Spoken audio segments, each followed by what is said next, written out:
ശരിടാ, ഇന്നും full ബ്ലോക്കാ. Minute ആയി വന്നിട്ട് പാവം വെയിറ്റ് ചെയ്യാം. നമുക്ക് അങ്ങോട്ട് എത്തിപ്പെടാൻ പറ്റുന്നില്ല, കാരണം ഡിസ്റ്റൻസ് 1.5 കിലോമീറ്റർ വ്യത്യാസം നിൽക്കുന്ന, പക്ഷെ എത്തിപ്പെടാൻ പറ്റുന്നില്ല.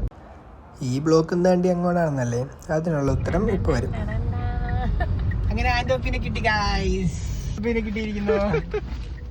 എങ്ങനെയായിരുന്നു യാത്ര? യാത്ര നല്ല സൂപ്പർ ആയിരുന്നു.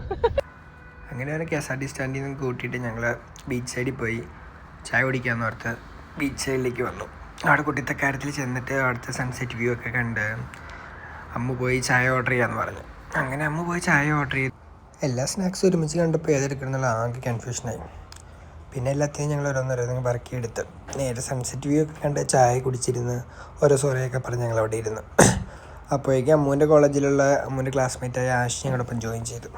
പിന്നെ അവൻ്റെത് കുറച്ച് വർത്തമാനങ്ങളൊക്കെ പറഞ്ഞ് ഞങ്ങൾ നേരെ സാത്തറിലേക്കാണ് പോയത്. ചാമ്പ്യൻസ് പോകാനുള്ള പ്ലാനെല്ലാം മറച്ചിട്ടുണ്ട്, ചെമ്പ് മറച്ചിടുന്ന എന്താ ഐറ്റം ഉണ്ടെന്ന് പറഞ്ഞ് ആശ ഞങ്ങൾ സാത്തറിലേക്ക് എത്തിച്ചത്. പാത്രം കമത്തിക്കണ ഐറ്റം കിട്ടിയില്ലെങ്കിലും കുടം കമത്തി വെച്ചൊരു ഐറ്റം കിട്ടി. അങ്ങനെ അവൻ ഓർഡർ ചെയ്ത സാധനങ്ങളൊക്കെ പേര് പോലും അറിയില്ലെങ്കിലും എല്ലാം മാട്ടുന്ന് വാരിങ്ങ് തിന്നു. അതിൻ്റെ ഇടയ്ക്ക് എല്ലുമായിട്ട് ഒരാൾ മൽപ്പിടുത്തം നടത്തുന്നുണ്ടായിരുന്നു. കാര്യം തീരണമെങ്കിൽ സഹായിക്കണം എന്നോർത്ത് ഞാനും സഹായിച്ചു. കഴിച്ച സാധനത്തിൻ്റെ പേരെല്ലാം മറന്നുപോയെങ്കിലും ഓർഡർ ചെയ്ത ഫുഡെല്ലാം നൈസായിരുന്നു. പിന്നെ അമ്മൂന് കുറച്ച് ഫോട്ടോ പ്രഹസനങ്ങളൊക്കെ കഴിഞ്ഞിട്ട് ഞങ്ങൾ നേരെ തിരിച്ചു വന്നു. ആഷി ഞങ്ങൾ ഡ്രോപ്പ് ചെയ്തിട്ട് അവൻ പോവാന്ന് പറഞ്ഞു. അപ്പം അവനെ ഞങ്ങൾ യാത്രയാക്കി. പിന്നെ ഞങ്ങൾ അവിടെ നിന്ന് വണ്ടി എടുത്ത് കോന്നാട് ബീച്ചിലേക്ക് പോന്നു. ഞാൻ ഇവിടെ കാലിക്കറ്റ് വന്നപ്പോൾ തൊട്ട് എൻ്റെ ഒരു ഫേവറേറ്റ് പ്ലേസാണിത്. വീട്ടിൽ വന്ന് എന്നെക്കുറിച്ചുകൊണ്ട് വിശേഷങ്ങളൊക്കെ പറഞ്ഞിട്ട് ഇന്നത്തെ ദിവസത്തോടെ ഞങ്ങൾ ഇവിടെ പറഞ്ഞു. Bye bye, good night.